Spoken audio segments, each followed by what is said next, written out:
A big thank you to our sponsors over at TaxCalc for making this video possible. If you're not familiar with the brand, then you really should be. TaxCalc makes award-winning professional accounting, tax, practice management and communications products, and they are trusted by over 9,500 firms across the country, including mine.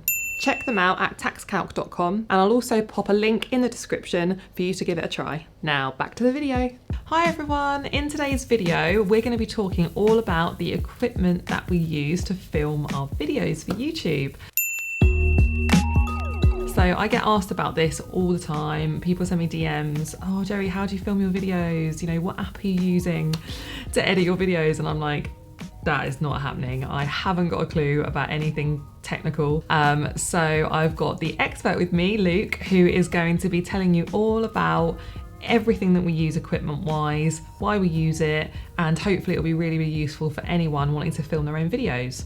So over to you, Luke. Do you want to give a quick introduction about how you got into video in the first place and let everyone know a little bit about you? Yeah, my name's Luke. So originally how I got into video was I just started basically from when I was like 12 or 13 and I got my first laptop. I just started making stuff for fun on Windows Movie Maker, like really basic software, and just doing that for fun, just ripping stuff off YouTube and messing around. And then when I got into college, we did some more like serious stuff for like A-levels, and I just realized I really enjoyed that part of it, the editing specifically. So that led me to my degree where I did film production, and that gave me a good all-round of the basics as well, using cameras. And then I learned that I actually like using both and doing both at the same time, actually shooting the image. I really got a good appreciation for that. And yeah, and then after uni, luckily managed to get some full-time corporate work, and I've been doing it for 5 years, 4 of which I've been working with Jeri as well. And this is weird for you because now you're on the other side of the camera. Yeah, as you can tell, I'm not really that good at it. No, you're fine, you're fine. Now you can feel what it's like for me having to be on this side of the camera all the time. I don't know how you do it. Cool, so we're going to start talking about how we film, and hopefully this will be really useful for anybody watching. I know there's lots of people out there that will do just filming on their iPhones and things, which is absolutely fine.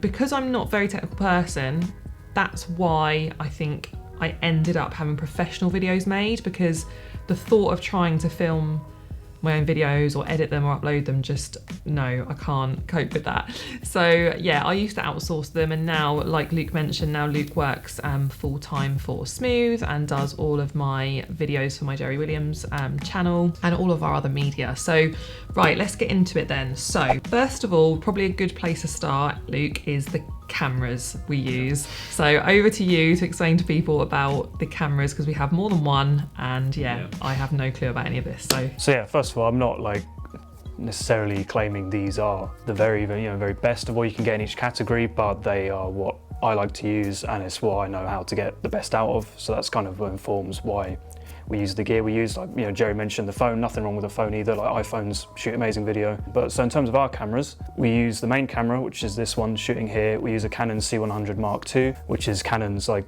dedicated video cameras as opposed to DSLRs like this. You'd want a dedicated video camera as opposed to just shooting everything on a DSLR, in my opinion. Sorry, can you just tell everyone what DSLR means?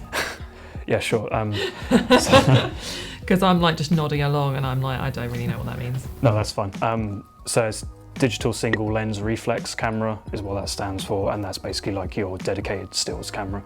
They shoot amazing video as well. We use this as well as the Canon C100. This is a Canon 80D. There's amazing autofocus, which is the main reason I swear by it. Some of the better Canon cameras in terms of sensor and image quality will look nicer, but if you don't have reliable autofocus and you need it, you're already fighting a losing battle. So that's why I love the 80D. It's got really amazing tracking and autofocus technology, and we use it as our second camera for a side shot. Yes, yeah, so we have two angles. So sometimes you'll see in my videos, the angle changes while I'm talking, and that's because I'm being filmed on two cameras. And we've also got attached to it is a Rode shotgun mic, just for backup audio. It's not something I would recommend you use as your sole source of audio, but it does help just to back up on your shoot.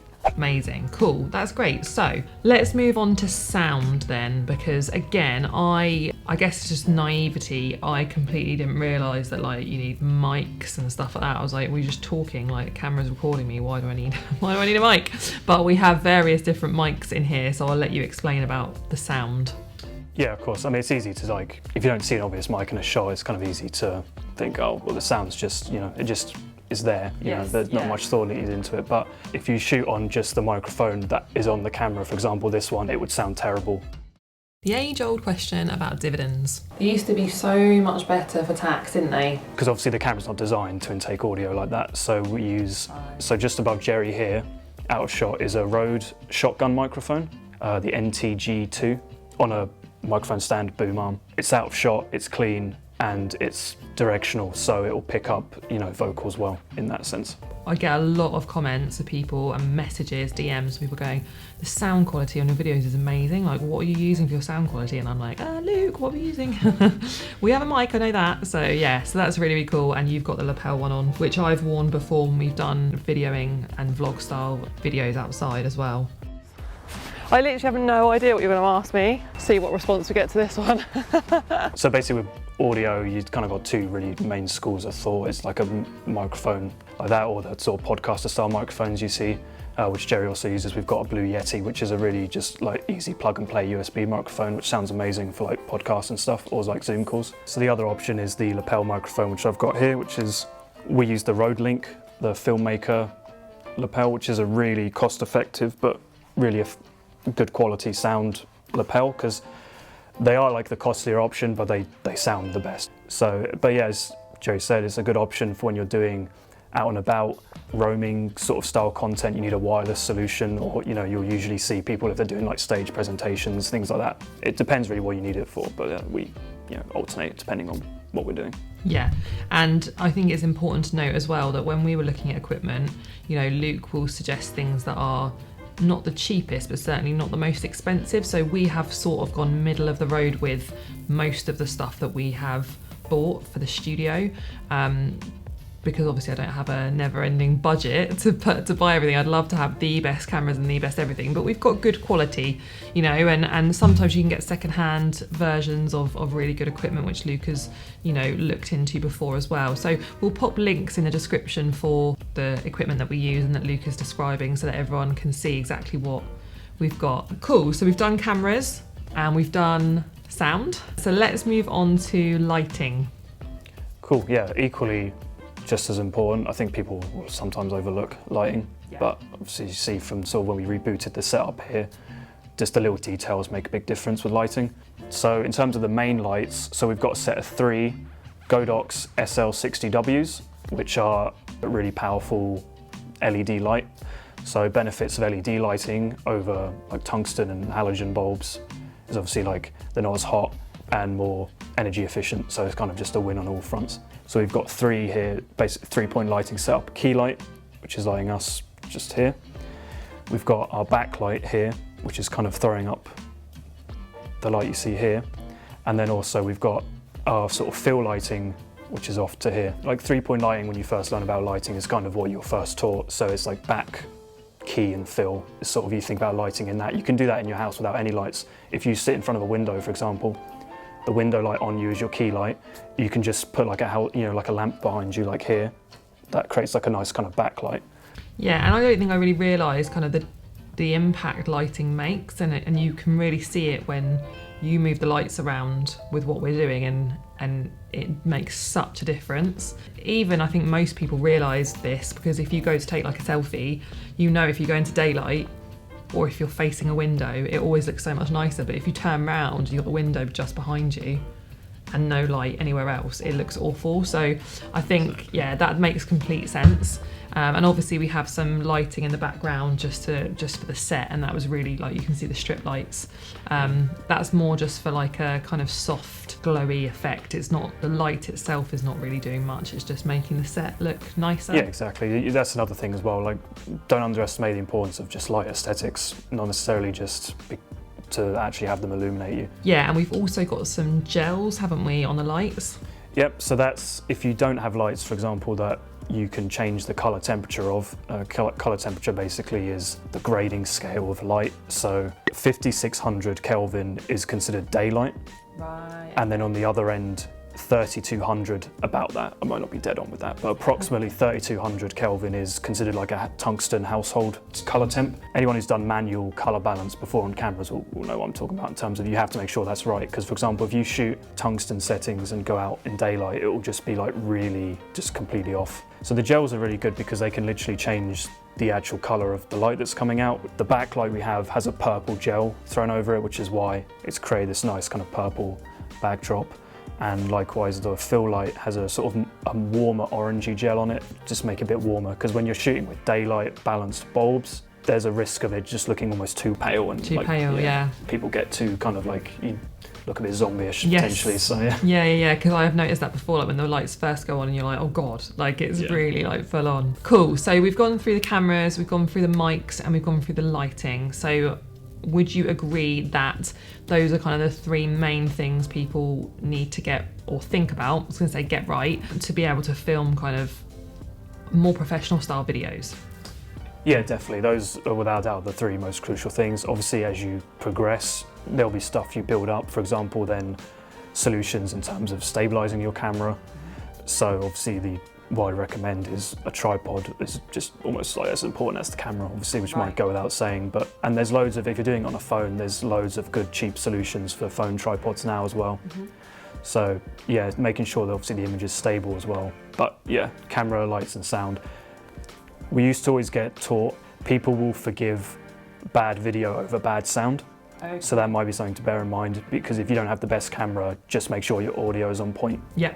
People are more likely to switch off if it's bad sound than bad video. It does make sense, doesn't it, I suppose, because if you can't hear what people are saying, then you're going to just give up, aren't you? If you have something that's shot in beautiful, crisp 4K, but the audio sounds like it's being filmed in like a cave, people are going to like just tune out. So that, audio over video, I would say.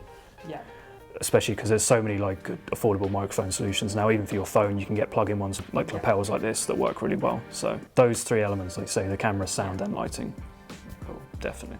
And the only last thing I think it might be worth mentioning is about the backdrop we have for the white background. So a lot of the videos that I used to shoot before we created the set here were always on a white background. And again, a lot of people used to ask me about this, and we have a background, I'm sort of pointing at it because it's over there, that I always filmed in front of. So if you look through any of my videos where I'm stood talking and I'm on a completely white background, those are filmed on the backdrop we have, which I'll let Luke explain what it is. Yes, that's really simple actually. It's literally just white paper on a rigging system, so it fills the whole frame, and you can achieve the same thing if you shoot on green screen as well, because you can change it to any colour you want. But the reason we shoot on white is because you don't have to worry about issues you sometimes get with green screens, such as like keying, what's known as keying, when you actually take away the green. You sometimes get these like bad edges around people's hair. I always, if I know, like for example, Joe's videos we knew starting out is going to be on white. You can even do this, like a DIY solution would just be like a white bed sheet or something, you know, as long as it's steamed enough and there's no major creases, you can achieve the same thing. Okay, that's good. So yeah, for the white, it's literally just paper on a rigging system, which is just up like kind of 7 feet or so.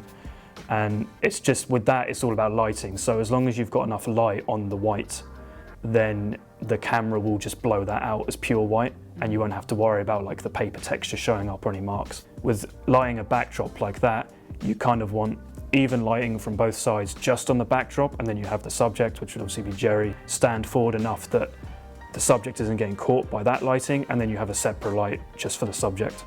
And that creates the separation, and everything's nicely exposed and even. So yeah, that's all that there is to that really. It's not a great science to it, just white paper. But no, that's really useful. I think that hopefully people will find this really useful, and it will have answered a lot of questions about what equipment we use, why we use it, and I've learned a lot just from listening to you speak. So really stuff I should have known because we've been doing this for so many years, but never mind.